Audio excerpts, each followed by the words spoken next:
dan yang mengatur segala urusannya. Apa saja yang ada, kullu syai'in siwallahi makhluk, segala sesuatu selain Allah itu adalah makhluk. Ya. Apa saja yang ada di langit dan di bumi dan yang di antara keduanya, dan juga yang di bawah bumi, di bawah tanah ini. Jemaah sekalian rahimakumullah, di sini ada penafsiran wa ma tahta tsara. Ats-tsara adalah kullu syai'in mubtal, segala sesuatu yang basah. Jadi di bawah permukaan bumi, tanah kita ini ada tekstur tanah yang bercampur dengan air. Seperti orang yang menggali sumur, ya, dia mau bikin sumur di bawah kedalaman berapa sekian meter, maka di situ akan menemukan sumber air. Jadi semakin ke bawah ini semakin basah ini tekstur permukaan tanah, dan juga sebagai penyimpanan air. Jadi salah satu fungsi dari bumi adalah menyimpan air. Qul ara'aitum in asbaha ma'ukum ghaura famay ya'tikum bima'in ma'in. Katakanlah wahai Muhammad, bagaimana pendapat kalian kalau tiba-tiba air kalian ini menghilang? Dan Allah itu, bagi Allah adalah sesuatu yang mudah. Allah menghilangkan air. Maka siapa yang bisa mendatangkan air itu? Air yang bersih, air yang bisa dikonsumsi oleh manusia. Bagaimana kalau seandainya Allah menurunkan air hujan ini ujajan, yaitu air yang asin, maka akan mati semua yang ada di bumi ini. Tanah tidak bisa tumbuh, artinya tanaman tidak bisa tumbuh. Ya. Dan itu adalah sesuatu sesuatu yang mudah bagi Allah untuk mendatangkan itu semua. Jadi segala sesuatu yang mubtal, yang basah, dikatakan adalah ats-tsara, adalah sesuatu yang basah, atau at-turabun nadi, tanah yang berembun, ada tekstur, ada basahnya. Abu Ya'la Al-Hambali meriwayatkan dari Jabir bin Abdullah bahwasanya Nabi SAW su'ila ma tahta hadhil ard. Nabi pernah ditanya tentang apa sih di bawah bumi ini. Qala, maka beliau menjawab al-ma, air. Di bawah bumi kita ini ada air. Qila, orang itu bertanya lagi, fama tahtal ma, lalu apa di bawah air itu? Qala zulmah, kegelapan. Qila fama tahta zulmah, lalu di bawah kegelapan itu ada apa? Qala al-hawa, ada hawa, ada angin, ada udara. Qila, ditanya lagi, fama tahtal hawa, maka di bawah udara itu ada apa? Qala ats-tsara, yaitu tanah yang basah. Lalu apa di bawah ats-tsara? Qila fama tahta ats-tsara, qala inqata'a ilmul makhluqina 'inda ilmil khaliq. Terputuslah ilmu para makhluk bila dibandingkan dengan ilmunya sang khalik. Kita tidak sampai ke situ. Ada juga riwayat yang lain, ya, yang mendapatkan di sini ada riwayat yang sangat panjang. Yang dimaksud di sini adalah apa yang dimaksud ats-tsara, di bawah bumi itu apa saja. Ya.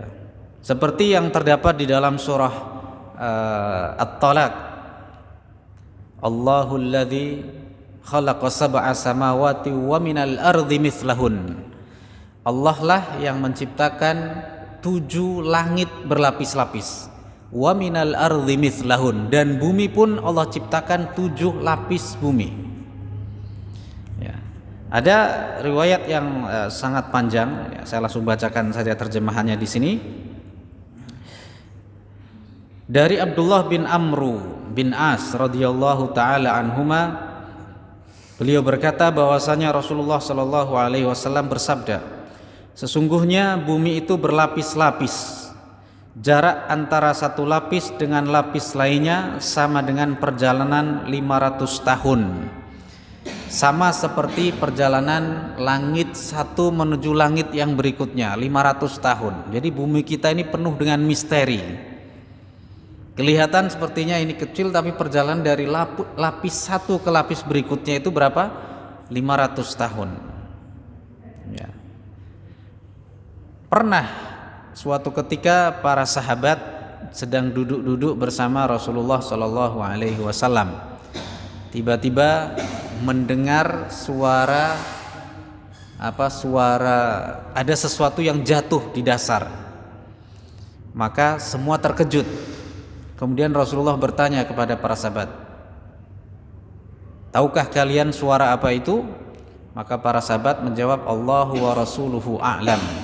Jadi ini jawaban orang yang benar-benar ini tidak tahu, diserahkan semuanya kepada Allah dan Rasulnya. Allah dan Rasulnya yang lebih tahu, yang paling tahu.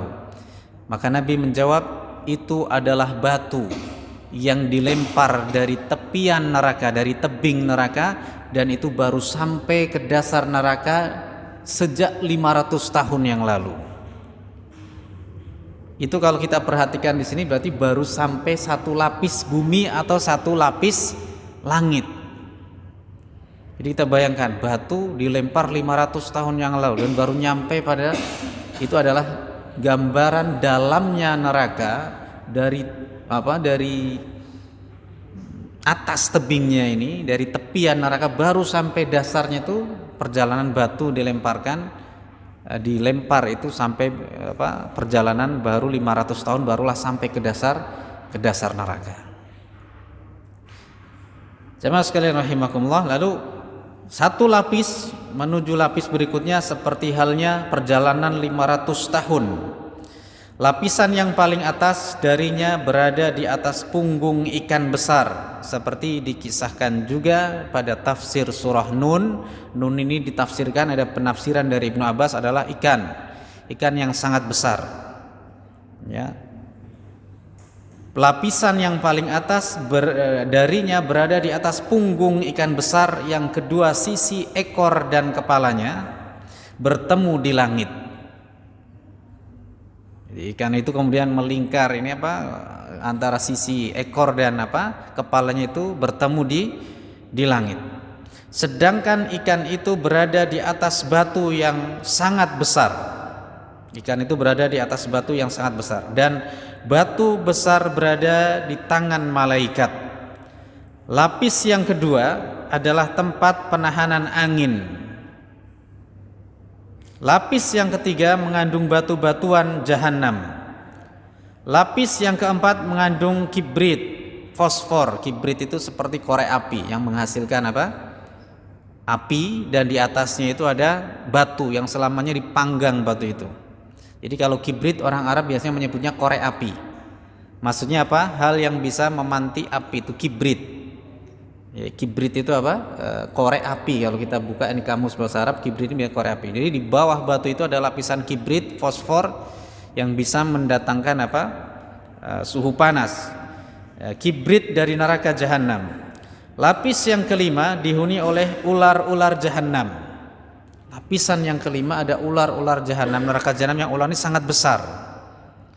Yang dikisahkan juga ular ini nanti salah satu siksa bagi orang yang enggan berzakat, orang ini enggan bersedekah. Itu ditanya, orang yang disiksa dililit dengan ular yang sangat besar, kemudian orang penghuni neraka itu bertanya, siapa kamu ini? Maka ular menjawab, ana maluka wa kanzuk, saya adalah hartamu yang kau timbun, yang tidak kau infakkan, sedekahkan di jalan Allah Subhanahu wa ta'ala. Ya. Lapis yang keenam dihuni oleh kalajengking jahanam. Kita di sini ada penyebutan ular dan kalajengking. Ini menarik. 5 ada ular, kemudian yang keenam ada kalajengking, akrob. Ular ini bahasa Arabnya hayyah, kemudian kalajengking ini bahasanya aqrab. Makanya ada sebuah hadis dari Rasulullah Shallallahu Alaihi Wasallam itu mengatakan, uqtulul aswadaini fis shalah, bunuhlah 2 binatang hitam dalam sholat. Apa kata beliau? Al hayyata wal aqrab, yaitu adalah ular dan kala jengking. Boleh membunuh ular dan kala jengking di waktu sholat, dan sholatnya tidak batal. Ya, seperti itu. Ya. Iya, kalau sholat di luar itu. Ya, kalau sholat di luar. Dulu kalau sholat kan sholat di luar itu masih Rasulullah ini lantainya masih pasir. Beliau suatu ketika sholat malam di bulan Ramadan baru turun hujan, ketika beliau angkat kepalanya baru sujud, maka kepalanya itu di keningnya ada butiran-butiran pasir basah melekat pada kening beliau. Makanya dulu ada orang Badui kencing di pojokan masjid, itu langsung Rasulullah para sahabat mau gebukin itu orang Badui, dia nggak tahu kalau itu ternyata masjid, dia nggak tahu kan. Maka dikiranya adalah tempat untuk buang hajat, dia kencing di pojokan masjid, sahabat bangkit mau ya persekusi itu orang. Makanya Rasulullah menenangkan, jangan da'uhu, biarkan dia ini, biar tuntas dia kencingnya. Jadi bayangkan kalau orang ini kencing belum tuntas digebukin kan. Ya, jadi biarkan dia ini. Setelah selesai orang itu keluar, maka Rasulullah menyuruh sahabatnya untuk membawa satu timba, ini kan timba air, kemudian diguyurkan ke tempat kencingnya tadi. Kenapa? Kalau yang diguyur adalah pasir. Air itu, air seni itu, air kencing itu sudah meresap ke bawah. Kalau yang dikencingin kita ini, masjid-masjid kita sekarang yang sudah digebyur malah nyebar kemana-mana kan. Ya, harus kita kan kata lap dulu kan gitu ya, dilap dulu proses, kemudian itu air, kemudian habis itu pakai super pel, itu kita yang sekarang itu. Kalau dulu kan memang diguyur karena teksturnya lantainya masjid itu masih berupa tanah seperti itu. Ya, baik. Jadi kalajengking dan ular ini adalah memang binatang yang punya punya pengelompokan, klasifikasi tersendiri. Seperti lambang, maaf ya, kalau kita berbicara dulu, zaman dulu, sebuah perguruan silat lambangnya ular, itu biasanya itu perguruan yang konotasinya itu lambangnya ular nih. Konotasinya jelek, karena ular ini adalah konotasi yang jelek. Kalajengking itu juga, ya kan? Kalau lambang burung masih oke lah gitu kan kita. Kalau ular itu kan lambangnya konotasi buruk, negatif. Sehingga sampai ada hadis, bunuhlah kalajengking dan ular di dalam sholat, dan sholatnya tidak batal. Itu sholat kalau di luar seperti itu. Kalau di kita ular nyasar, kalau ada ular nyasar bisa aja sih itu. Ya, dan ini dua binatang yang hitam. Karena saat itu memang ular yang biasanya muncul berwarna hitam. Jadi, meskipun ini dalilnya khusus berwarna hitam, tapi bisa berlaku untuk segala macam ular. Intinya masih satu famili, spesies dengan ular. Ya kan? Dan kalajengking itu biasanya warnanya hitam kan? Ya, dan bisanya itu dua binatang ini bisanya berbahaya. Ya. Nah, jamaah sekalian rahimakumullah, maka ada kalajengking jahanam di lapis yang ke-6 bumi ini, dan lapis kelima ada ularnya jahanam. Kemudian lapis yang ke-7 terdapat sakor, ya, dan juga iblis yang dibelenggu dengan besi. Sakor, neraka sakor ini adalah api ya, yang sangat menyala-nyala, dan ada iblis yang dibelenggu dengan besi. Salah satu dari tangannya dikedepankan, sedangkan yang satu lagi dikebelakangkan. Apabila Allah bermaksud melepaskannya untuk sesuatu yang dikehendakinya, maka dia melepaskannya. Terkadang ini dilepaskan, terkadang juga Allah belenggu seperti itu. Jadi jamaah sekalian rahimakumullah, salah satu ya kan, makanya wa minasyayatin mayyagusuna wa ya'maluna amalan duna dzalik.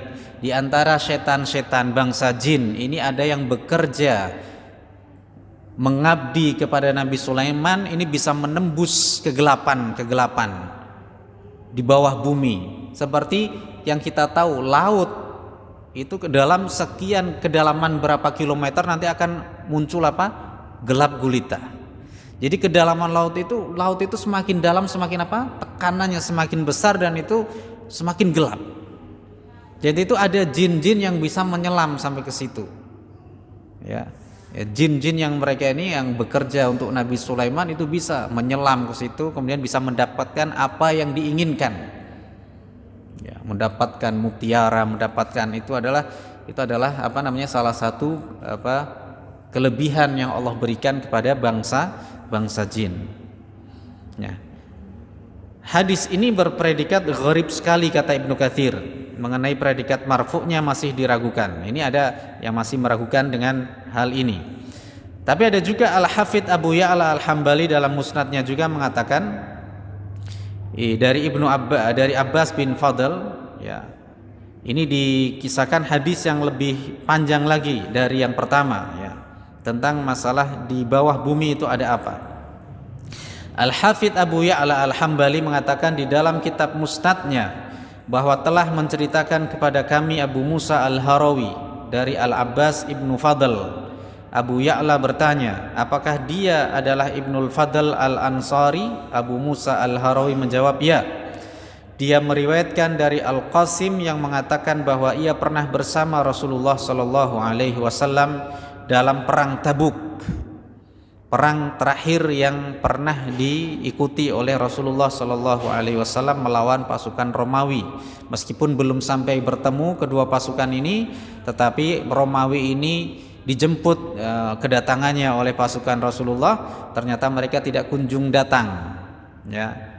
Maka kemenangan itu berada di pihak kaum muslimin karena musuh tidak berani berhead to head dengan kaum muslimin, ya. Ketika kaum muslim yang terlibat dalam perang Tabuk itu pulang di hari yang panas sekali. Jadi perang Tabuk ini pasukannya disebut dengan Jaisyul Usrah, pasukan yang kesusahan. Sampai dikisahkan mereka ini kehabisan stok makanan, ada yang minum, ada yang makan daun, ada yang minum air seadanya, ya, ada turun hujan mereka ini minum air, kemudian sampai ada unta yang ditunggangi ini kemudian disembelih untuk jadikan makanan. Ketemu dengan kota Madain Saleh, peninggalan kaum Samud, ada sumber air di situ. Rasulullah melarang sahabatnya untuk minum air itu dengan alasan jangan kalian minum air itu. Karena apa? Itu adalah air dari kaum yang dilaknat oleh Allah Subhanahu wa taala. Itu ada satu ujian lagi. Ya. Kalau melihat kehalalannya halal, tapi kita jangan sampai minum bekas dari kaum yang telah dilaknat oleh Allah. Sampai Rasul menguji para sahabatnya demikian. Itu tentunya datangnya dari Allah. Ya, ujian datangnya dari Allah. Ya. Jadi perang yang saat itu pasukan muslim itu keluar dari Madinah saat perang Tabuk ini dalam kondisi Madinah ini sedang adem. Buah-buah ini sudah mulai sudah mulai kelihatan, sudah sedikit lagi musim panen. Itu mereka diperintahkan keluar berpanas-panasan. Makanya perang Tabuk ini adalah perang yang tidak ada list peserta yang ikut perang. Biasanya Rasulullah kalau dalam perang-perangnya itu melis, didaftar, ini siapa orang yang perang, ikut perang siapa saja. Ini perang Tabuk saking banyaknya sahabat yang ikut dan juga ada juga banyak yang izin karena mereka ini sakit, ya kan? Itu sampai tidak terlis. Sampai ada tiga sahabat Nabi kan, salah satunya Ka'ab bin Malik, Hilal bin Umayyah, itu tidak ikut perang tapi tidak punya uzur. Kenapa? Karena beliau ini berat untuk meninggalkan Madinah. Di saat itu Madinah sedang adem-ademnya, pohon lagi rindang dan sebentar lagi musim panen. Itu salah satu ujian yang Allah berikan. Sehingga mereka ini orang yang sahabat Nabi yang namanya Hilal bin Umayyah ini itu kemudian didiamkan oleh Rasulullah sallallahu alaihi wasallam sampai turunnya ayat tadi di surat At-Taubah yang Allah telah menerima taubat mereka, taubatnya seorang Hilal bin Umayyah karena beliau tidak ikut perang Tabuk karena uzur. Jadi bukan karena uzur tapi memang karena menunda-nunda waktu untuk berangkat perang dan menganggap bahwasanya Rasulullah tidak tahu. Tapi ternyata Rasulullah tiba-tiba bertanya di tengah perjalanan itu sedang istirahat, adakah kalian melihat Hilal bin Umayyah? Ini karena seorang nabi, karena dikiranya Rasul nggak tahu, tapi ternyata Rasulullah tahu, menanyakan di mana Hilal bin Umayyah. Maka dijawab oleh para sahabat, dia sedang berteduh di bawah pohon yang rindang di Madinah. Ya, maka saat itu Rasulullah pun kemudian ketika pulang itu Rasul mendiamkan sahabat Hilal bin Umayyah, dan sahabat yang lainnya pun ikut mendiamkan. Bahasanya kalau kita ini, kalau bahasa orang Batang, dicotake pada masa tertentu sampai turunnya ayat. Ya, sampai akhirnya Allah menerima taubat sahabat Hilal ini. Kemudian beliau ini merasa sangat bahagia sekali, ya. Dan itu ada di hadis di Riyadhus Shalihin juga dikisahkan tentang sekilas dari perang Tabuk dan tobatnya seorang Hilal bin Umayyah.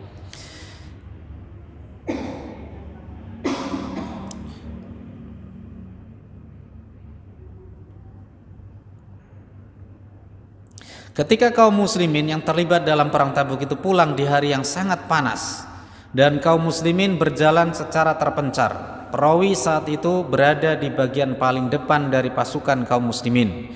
Tiba-tiba ada seorang laki-laki berpapasan dengan kami. Lalu lelaki itu bertanya, siapakah di antara kalian yang bernama Muhammad? Ada seorang laki-laki lewat berpapasan dengan pasukan muslimin yang pulang dari perang Tabuk dan bertanya, siapakah di antara kalian yang bernama Muhammad? Teman-temanku meneruskan perjalanannya sedangkan aku berhenti meladeni lelaki itu. Tiba-tiba Rasulullah SAW muncul di tengah pasukan kaum muslimin dengan mengendarai unta merah seraya menutupi kepalanya dari sengatan panas matahari yang terik. Lalu saya berkata kepada lelaki itu, hai kamu yang bertanya, inilah Rasulullah sallallahu alaihi wasallam. Jadi menunjukkan ini dia Rasulullah sallallahu alaihi wasallam. Dan pertanyaan ini kalau orang berkata di mana Muhammad, maka itu adalah biasanya terucap dari bukan orang muslim. Kan kalau orang muslim menjawabnya mengatakannya dengan di mana Rasulullah sallallahu alaihi wasallam. Ya.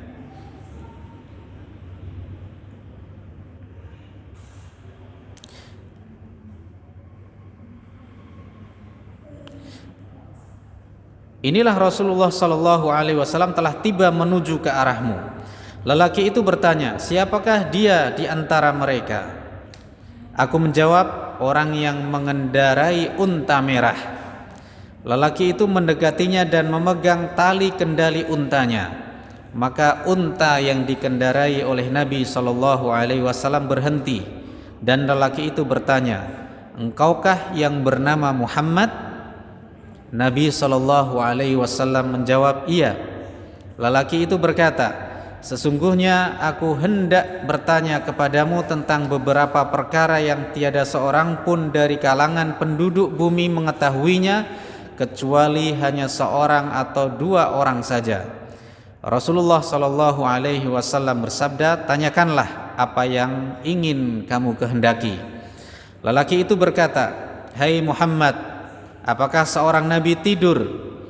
Rasulullah sallallahu alaihi wasallam menjawab, kedua matanya tidur tetapi hatinya tidak tidur. Ini seperti kisah ketika Aisyah bertanya kepada Rasulullah, kenapa Rasulullah tidak salat witir terlebih dahulu sebelum beliau tidur? Padahal Rasulullah mengajarkan kepada umatnya untuk salat witir terlebih dahulu sebelum tidur.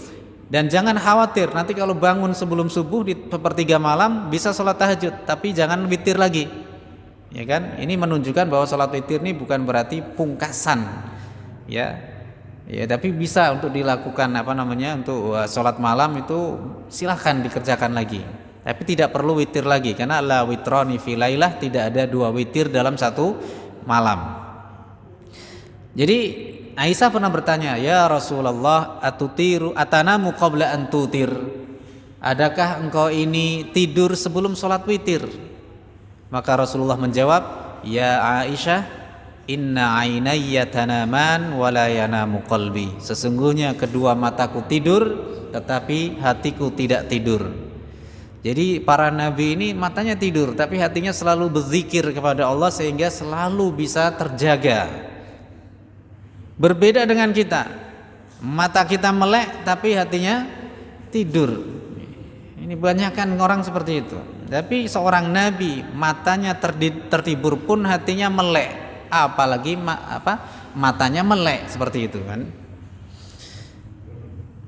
Ya. Si lelaki itu berkata lagi, engkau benar. Ya, ini ngetes nih orang ini, engkau nih benar. Kemudian lelaki itu bertanya, hai Muhammad, mengapa anak itu mirip ayahnya dan ada kalanya mirip ibunya? Rasulullah Shallallahu Alaihi Wasallam jawab, air mani lelaki putih lagi kental, ghalidun abyad. Ma'ur rajuli ghalidun abyad. Sperma maninya laki-laki itu apa? Ghalidun abyad, kental dan berwarna putih. Sedangkan air mani wanita kuning lagi encer. Wa ma'ul mar'ati raqiqun asfar. Air maninya perempuan itu apa? Raqiq, relatif lebih encer dan sedikit berwarna kuning, sedikit berwarna kuning. Ya. Maka mana saja di antara kedua air mani itu yang mengalahkan lainnya, anak tersebut akan lebih mirip kepadanya. Jadi dominan. Ada juga dalam riwayat yang lain, siapa yang keluar terlebih dahulu, maka anak akan dinisbatkan kepada yang lebih dahulu itu. Bapak Ibu sekalian, saya pernah baca ya sebuah artikel. Anak pertama itu 70% mirip ibunya daripada mirip ayahnya. Silahkan mau setuju atau enggak, ini ada artikel, ada survei. Ada riset gitu ya, ada penelitian. 70% anak pertama itu face-nya lebih mirip ke ibunya. Berarti rata-rata pengantin baru, maaf kita berbicara ini, rata-rata itu adalah si ibu itu lebih dahulu keluar daripada ayahnya. Atau ini lebih dominan air maninya si perempuan ini, 70%. Ya nanti bisa disurvei di tetangga sama saudara ini. Coba anak pertama ini mirip ibu apa mirip bapak gitu kan. Ini ada saya pernah baca seperti itu ya. Saya ini ada yang bilang saya mirip ibu kan. Berarti saya termasuk yang dari 70 itu. Jadi hanya 30% yang mirip bapak. Ya, yang senyum berarti dia berkata ya kan. Ya ini bisa kita survei ini kecil-kecilan. Ya. Lelaki itu berkata, engkau benar, sodakta ya Muhammad, benar, yang kau katakan itu benar. Lalu ia bertanya lagi, apa sajakah yang diciptakan dari air mani lelaki dan air mani perempuan dalam tubuh anaknya?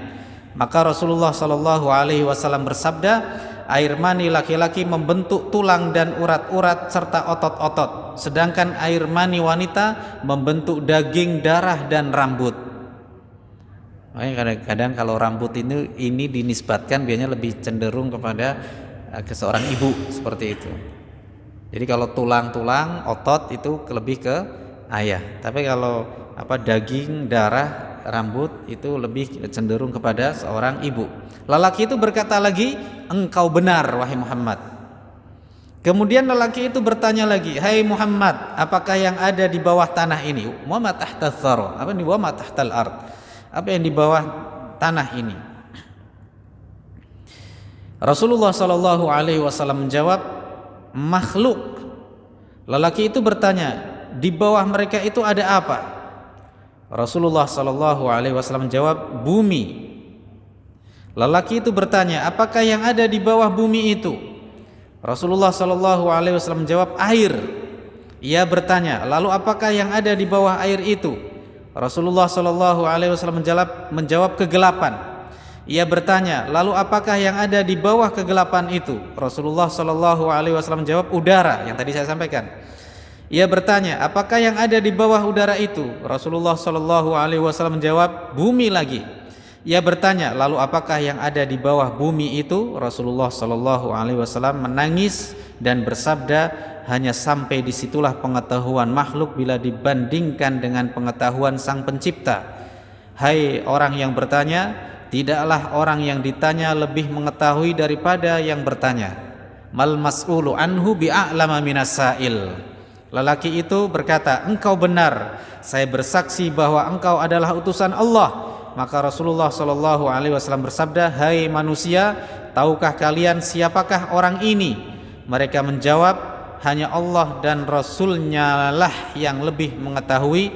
Rasulullah Shallallahu Alaihi Wasallam bersabda, orang ini adalah Jibril alaihi salam yang menyamar sebagai seorang lelaki, dan Jibril pun tidak tahu hakikat lebih detailnya di bawah bumi itu apa dan lain sebagainya.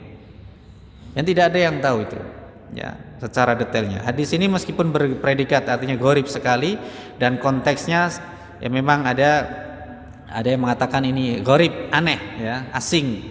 Diriwayatkan oleh Al-Qasim Ibnu Abdurrahman. Jamaah sekalian yang dimuliakan oleh Allah Subhanahu wa taala, itulah beberapa hal yang ingin saya tambahkan dalam pengertian apa yang ada di bawah bumi ini. Ada 7 lapis. Memang ada. Kalau di dalam ayatnya di akhir surat At-Talaq itu dikatakan Allahul ladzi khalaqa sab'a samawat wa minal ardi mithlahun. Allah lah yang menciptakan 7 lapis langit dan bumi pun sama sepertinya. Perjalanan antara satu bumi ke bumi yang lainnya lapisnya itu adalah 500 tahun. Kalau kalikan 7 berapa? 3.500 tahun. Ya. Baiklah, jemaah sekalian yang dimuliakan oleh Allah Subhanahu wa taala,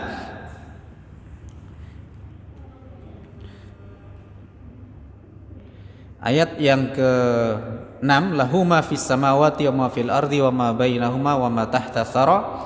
Kemudian ayat yang ke-7, lahu wa in tajhar bil qawli fa innahu ya'lamu sirra wa akhfa. Dan apabila kau keraskan perkataan, maka sesungguhnya dialah Allah mengetahui yang sir, yang samar, ya, yang pelan, wa akhfa, dan yang tidak kelihatan, yang samar. Jadi sir itu adalah yang pelan, kemudian yang akhfa yang lebih tersembunyi dari sir. Ya. Al-jahru bil qaul, al-jahri bil qaul, jahr bil qaul maksudnya adalah raf'us saut, meninggikan suara. Jadi jahr, suara dengan jahr itu berarti meninggikan. Wasir ma hadatsa bihil insanu ghairahu wa asarrahu ilaih. Apa yang dikatakan oleh orang kepada yang lainnya dengan suara yang pelan, dia sampaikan, orang itu dengar tapi dipelan. Makanya ketika berbicara sir itu masih ada sebatas kayak ada seperti orang bicara, cuma tidak jelas bicara apa. Bismillahirrahmanirrahim, alhamdulillahi rabbil alamin. Ada sir. Ada yang la yadhkurun berarti tidak menyebutkan, ya. Wal akhfa minas sir, dan yang lebih samar daripada sir, ma haddatsa bihil insan nafsahu wa akhtarahu bibalih.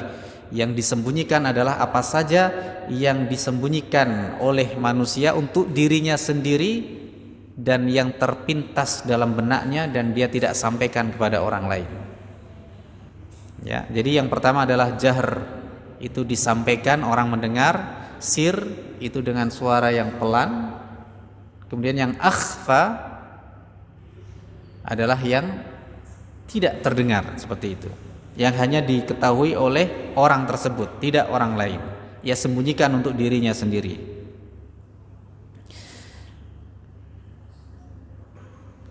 Ayat ini jamaah sekalian rahimakumullah seakan-akan bahwa kita ini, ya, dalam bermunajat kepada Allah, berdoa kepada Allah ini secara keumuman, ya, secara pada umumnya kita berdoa ini dengan suara yang sir, secara umum. Tetapi ada juga konteks di mana Nabi ini berdoa dengan suara yang didengar oleh para sahabatnya. Seperti pada saat perang Badar, ya, sebelum perang Badar Nabi berdoa mengangkat tangannya tinggi-tinggi sampai ketiak beliau yang putih ini kelihatan. Allahumma in tuhlik hadhil isabah min ahlil Islam la tu'bad fil ard. Ya Allah, seandainya engkau ini hancurkan kelompok kecil dari orang Islam ini, maksudnya kalah perang Badar, la tu'bad fil ard, niscaya kau tidak disembah lagi di di bumi. Itu Rasulullah meninggikan suaranya sampai Abu Bakar menangis, ya Rasulullah, demi Allah, Allah pasti mendengar doamu dan Allah pasti akan mengabulkan doamu. Dan ini perang Badar, ini kalau seandainya itu kan ini kalah, ini gimana umat Islam ini habis, kan? Maka Allah punya rencana, dan rencana Allah itu lebih baik, sehingga Allah menangkan kaum muslimin dengan bantuan dari malaikat-malaikat Allah. Ini adalah perang Badar, perang yang dibantu oleh malaikat-malaikatnya Allah Subhanahu wa taala. Ya, wa in tajhar bil qauli fa innahu ya'lamu sirra wa akhfa. Dan apabila kau keraskan suara perkataan, sesungguhnya Allah ini tahu yang sir dan yang disembunyikan.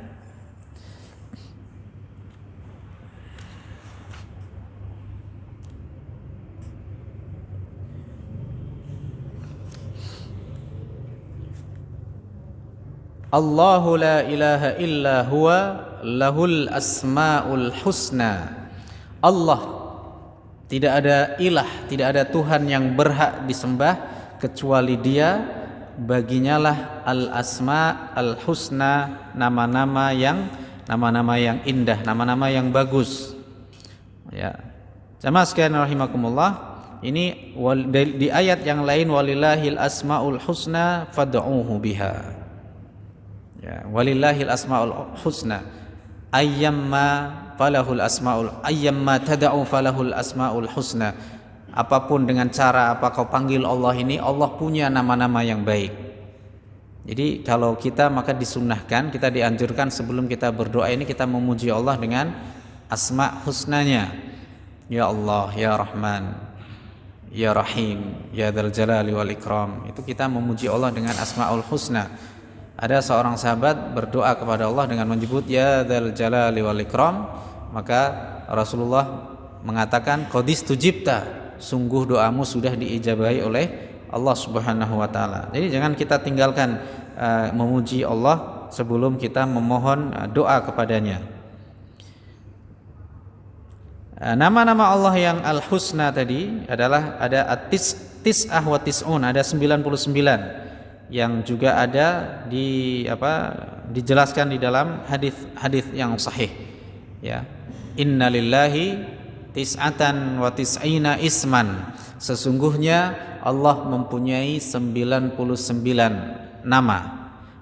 Man ahsaha dakhalal jannah. Barang siapa yang menghafalnya maka dia masuk surga. Menghafal, dia telaah, dia pahami dengan bagaimana dia aplikasikan dari nama-nama Allah yang husna tadi, bagaimana membangun akidah yang kokoh tadi, dipelajari itu, dia kemudian bagaimana cara akhlaknya dia kepada Allah, ya, dengan mempelajari asmaul husna tadi, dia berwasilah dengan nama-nama tadi, kemudian membentuk karakter muslim yang kuat, yang kokoh, yang istiqamah. Maka disitulah maksud barang siapa yang menghafalnya maka dia akan masuk surga. Bukan sekedar menghafal saja, tetapi bagaimana konsekuensi dari menghafal asmaul husna.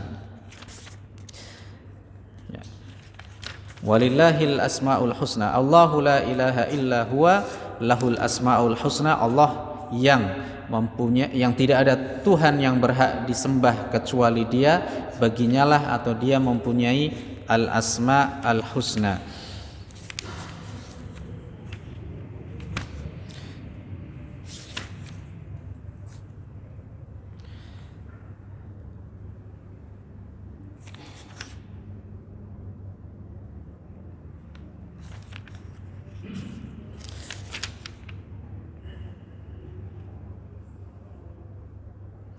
Wa hal ataka hadithu Musa, dan apakah sudah datang kepadamu kisah Musa? Wa hal ataka hadithu Musa. Jadi setelah Allah menetapkan perkara tauhid dengan setelah itu Allah menjelaskan, ingin menyebutkan kisah Nabi Musa, yang juga di situ yang memuat tentang bagaimana kudrahnya Allah yang tampak pada kisah Nabi Musa itu, dan kabar yang mana kalau bagi kaum, artinya orang Arab saat itu, banyak yang belum tahu, berbeda dengan informasi yang berkaitan dengan kaum Ad dan kaum Samud. Jadi cerita tentang kaum Ad, kaum Samud itu hanya ada dalam Al-Quran, tidak ada pada ahli kitab yang lainnya. Orang Yahudi tidak kenal itu kaum Ad, kaum Samud, karena kaum Ad dan kaum Samud ini adalah nenek moyangnya bangsa Arab yang sudah dibinasakan oleh Allah. Jadi meskipun mereka tidak punya kitab, tapi turun temurun mereka ini diceritakan oleh nenek moyang mereka. Ada dulu ada kaum namanya Ad, kaum Samud, ini mereka membangkang Nabi, kemudian mereka dibinasakan oleh Allah. Mereka tahu, tapi giliran mereka dihadirkan di depan mereka Nabi, mereka juga membangkang. Banyak dari mereka ini yang membangkang dan tidak mau beriman. Makanya salah satu metode dakwah yang disampaikan oleh Nabi dan para sahabatnya di hadapan orang-orang Arab, orang suku Quraisy dan sekitarnya itu, apakah kalian tidak takut dengan siksa Allah yang menimpa nenek moyang kalian dulu, yaitu kaum Ad dan kaum Samud. Jadi mereka tahu itu, sedangkan orang Yahudi tidak tahu ini siapa kaum Ad, kaum Samud, karena tidak dijelaskan dalam kitab Taurat mereka. Ya. Wahal ataka haditsu Musa, ini sangat populer di kisah Bani Israel. Orang-orang Yahudi tahu bagaimana kisah Nabi Musa. Jadi pertanyaan ini sebagian ulama menjelaskan bahwa ini pertanyaan untuk menetapkan, maksudnya apa? Dan juga pertanyaan bukan untuk betul-betul untuk bertanya. Ada sebagian menafsirkan seperti itu. Jadi bukan karena betul-betul bertanya, tapi bukankah sudah datang berita tentang Nabi Musa? Ya. Bukankah sudah? Dan di surat Nazi'at pun sudah dijelaskan. Hal ataka haditsu Musa. Ada. Jadi ada surat-surat yang sebelumnya kemudian diturunkan, kemudian diulang lagi. Apakah sudah datang berita kepadamu, berita tentang Nabi Musa, untuk menguatkan dari yang sudah-sudah sebelumnya. Ya.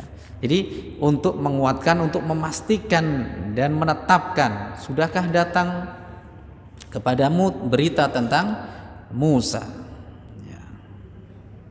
Ada juga menurut Imam Al-Kalbi, waktu itu Rasulullah belum hadir berita tentang Nabi Musa. Jadi betul-betul Allah ini bertanya kepada Nabi Muhammad SAW. Dan ayat ini berkaitan dengan bagaimana Rasulullah ini diberikan sebuah hiburan oleh Allah. Jadi menjadi nabi itu tugas yang sangat berat, mempunyai tugas yang berat. Jadi akan didustakan oleh kaumnya, akan diusir dari kaumnya, dianiaya, ya, dizalimi. Itu nabi-nabi yang dulu pun juga sama. Jadi ini sebagai hiburan. Jadi jangan khawatir, jangan takut wahai Muhammad, seakan-akan Allah demikian. Karena nabi-nabi sebelummu pun juga merasakan hal yang sama seperti yang kau rasakan, untuk menguatkan dan meneguhkan hati Nabi Muhammad sallallahu alaihi wasallam. Alhamdulillahirabbil alamin. Subhanakallahumma bihamdika asyhadu an la ilaha illa anta astaghfiruka wa atubu ilaik. Assalamualaikum warahmatullahi wabarakatuh.